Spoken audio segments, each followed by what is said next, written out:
our worktop undercounter freezer. First off, the overall dimensions. Length of 27.5 inches. A depth of 30 inches. And a height of 36 inches with wheels. Without the wheels, we have at least 30 inches. Coming to inside will be a shelf that can be adjusted to the height of your preference. And the measurement for the shelf will be 19.5 inches in depth by 22.5 inches in length.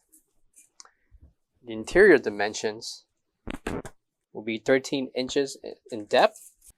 13 inches depth will count the step on the back of the unit. And the length will be 23.5 inches.